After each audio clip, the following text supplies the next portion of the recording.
All right, so today we're diving deep into making Flutter apps really sing, performance optimization. Yeah, And specifically, we're going to be looking at isolates. right.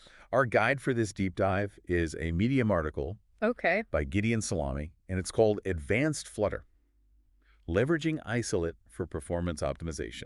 I love that article. Now, even if the term isolate sounds a bit like science fiction to you, It does? stick with us because we're going to break this down so it makes total sense no matter what level you're at with Flutter.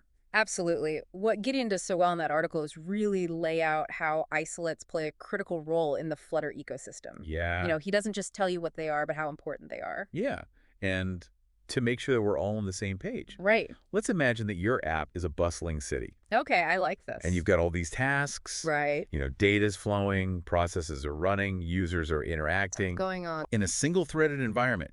Every single one of those things is sharing the same road, Yeah. like trying to get a huge delivery truck through rush hour traffic. Oh, it's a nightmare. Right. Total gridlock. Gridlock city, exactly. And that's where isolates come in. Yes. They're like dedicated express lanes for those heavy-duty tasks, allowing your main app thread to just keep flowing. Exactly. Keep those main city roads flowing smoothly. So it's all about preventing those frustrating app freezes when you've got big jobs that need to get done. Yeah, and those freezes are the worst, right? The worst. Like, you don't want your users to see that. No, absolutely not. So, So isolates really help us out there. okay, I'm really liking this city analogy. Good, good. But let's get specific.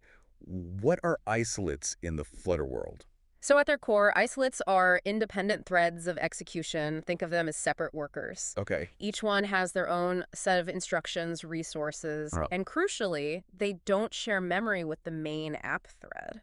Now, I'm curious, if everything were sharing that same memory space, Yeah. what kind of performance hit would we be talking about? Well, it wouldn't necessarily be like a sudden halt, but more like a gradual slowdown as your app is just struggling to handle everything all at once. Right. The user experience would definitely suffer. Things would feel sluggish. Yeah. Animations might stutter. And in extreme cases, yeah, you could even see crashes. So it's death by a thousand cuts Yeah. for the user experience. Exactly, yeah. Okay, I got it. You want to avoid that? Back to our awesome independent workers, these isolates. Yes, yes. How do we actually deploy them in our Flutter app? Yeah. Gideon gives us some steps, right? He does, yeah, and he's very clear about it. So you start by creating an isolate, Okay. using isolate.spawn. Right. Think of this function as like dispatching a specialized team Okay. for a very specific job within our city. Got it. Isolate.spawn, our specialized team. Right. And then there's isolate.run, Yes, which Gideon describes as a shortcut. it is. When would we choose one over the other? Yeah, that's a great question. So isolate.run Hmm. is perfect for those simpler, more straightforward tasks Okay. where you don't need the full flexibility of isolate.spawn. Got it. It's like, calling in a handyman for a quick fix versus hiring a whole construction crew Yeah, I like for a that. major renovation. Okay, so we've got our team, whether it's our handyman or a whole crew. Right. What next? We need to give them instructions, right? You do, and this is where you define the task function. Okay. It's essentially the blueprint, the set of instructions that your isolate will follow. Right. And this function contains the actual code that the isolate will execute. Okay, so they're off doing their specialized thing, but how do our isolates report back? We don't want them just disappearing into the city, Yeah. never to be heard from again. Right, exactly. Right. So Flutter has this really elegant system for isolate communication, Okay. and it's using send port and receive port. To stick with our analogy, it's like giving your teams walkie-talkies so they can send progress updates or request additional resources. Okay. So technically speaking, send port lets an isolate send messages, while receive port enables the main app thread to listen for them. So it's a two-way communication system. It is. I'm starting to see how isolates can get really powerful, Yeah. but I also imagine there are some potential pitfalls if we don't manage these teams properly. Oh, yeah. Couldn't we end up with chaos? You absolutely could. And one thing that Gideon really emphasizes Okay. is the risk of what he calls rogue isolates. Rogue isolates. Wow. Now, I am picturing a sci-fi movie. Maybe not that dramatic, Let's but, see. but it is a valid concern. Right. So a rogue isolate is essentially one that's been left running in the background even though its task is complete, Oh, okay. and they can end up hogging valuable resources. Right, like those abandoned buildings in our city. Exactly, taking up space, yeah. So it's like leaving the lights on and draining the battery, not what we want. No, definitely not. So proper management is key, making sure we shut down those isolates when they're done. Precisely. Okay, and that brings us to best practices, which we can dive into after a quick break. Sounds good. All right, we'll be right back. Okay. Speaking of managing isolates, well, let's talk about those best practices Gideon highlights. Okay, let's get into it. So where do we even begin Right. when we're thinking about using isolates effectively? Well, the first thing to remember is that isolates are like specialized tools Okay, in our city building toolkit. right. They're not a one-size-fits-all solution. Okay, so no using a sledgehammer to crack a nut. Exactly. Yeah. Isolates are fantastic for what we call CPU-bound tasks. Okay. Things that require a lot of processing power from the CPU, Right. like number crunching, data manipulation, Yeah. or complex calculations. Think of it this way. If your task is like running a marathon, Okay. isolates are your perfect training partner. Gotcha. But if your task is like waiting in line at the DMV, isolates aren't going to help much. So for those waiting in line tasks, what's the better approach? That's where asynchronous programming comes in. Okay. It's a way of letting your code continue executing other tasks while it's waiting for something, Okay. like a network request or, Wow. or a file to load. Okay. So instead of blocking the entire thread, Yeah. it essentially says, hey, I've started this process, but I'm going to go do something else productive while I wait. So it's like having multiple city departments Exactly. working simultaneously Yeah, instead of everything grinding to a halt right. while one department waits for a permit. That's a great way to put it. Awesome. And Flutter gives us some really powerful tools Okay. for asynchronous programming, like the async and await keywords. Right. These let you write code that looks and feels synchronous, but is actually running asynchronously behind the scenes. So it's like we're writing a clear set of instructions Yeah, for each department, right. and Flutter's internal systems handle coordinating their work. Exactly. Keeps that city running smoothly, I love it. even when there's lots of processes happening at once. Now, I've heard asynchronous programming mentioned a lot in the Flutter world. Yeah. Is it ever a case of using either isolates or asynchronous programming, Right. or do they often work together? That's a great question. So they're not mutually exclusive. Okay. In fact, they often complement each other. Great. You might use an isolate to handle a CPU-intensive task. Right. And within that isolate, use asynchronous programming Okay. to manage I/O operations efficiently. So it's like having a specialized construction crew Yeah, that also knows how to coordinate with the city permitting office. exactly. Asynchronous. Asynchronously, yeah. Maximum efficiency. Maximum efficiency. Love it. Okay. So stepping back from isolates and async for a moment, Okay. are there any other big picture Sure. performance considerations Yeah. we should be thinking about in Flutter? Oh, absolutely. So one area that Gideon touches on is widget optimization. The way you structure and build those widgets Right. can have a huge impact on performance. It's Yeah. like making sure your city's buildings are designed for energy efficiency. So it's not just about the underlying code, but the visual structure of the app as well. You got it. For example, Okay. you want to avoid unnecessarily rebuilding widgets. Okay. Flutter's declarative UI system is powerful, Right.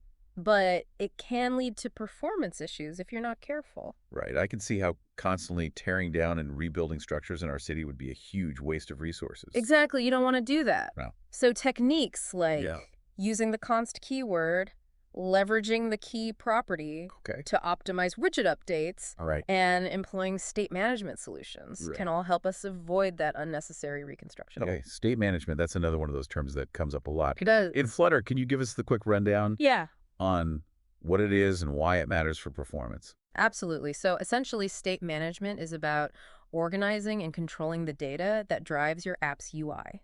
Okay. So as your app grows, Right. you'll likely have data that needs to be shared and synchronized across different parts of the app, Yeah. much like a city needs efficient communication between its departments. So instead of each department hoarding its own data, Right. we have a central system Exactly. that keeps everything in sync. Keeps everything in sync, and there are various state management approaches from simple solutions like set state Right. to more robust libraries like Provider, Belossy, and Redux. Gotcha. Choosing the right one depends on your app's complexity and your team's preferences. So again, it's about choosing the right tool for the job, It is.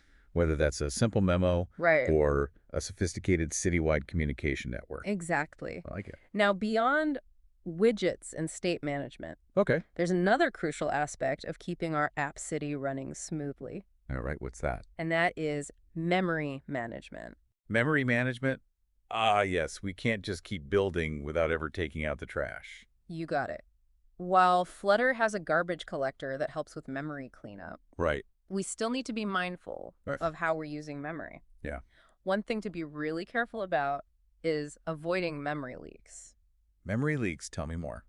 All right, so a memory leak happens when an object is no longer needed, Yeah, okay. but is still being referenced, Right. preventing the garbage collector from freeing up that memory. Gotcha. So imagine it like those abandoned buildings we talked about earlier, Yeah. just sitting there, taking up space, Right. and not contributing anything to the city.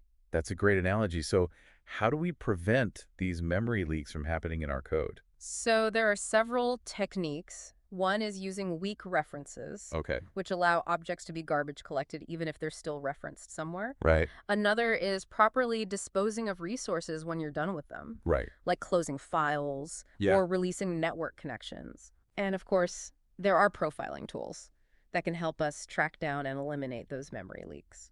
So it's a combination of good coding practices It is. and using the right tools Yes, to monitor our app's memory usage. exactly. Okay, I'm starting to see how all these pieces fit together. Good. It's not just about writing fast code.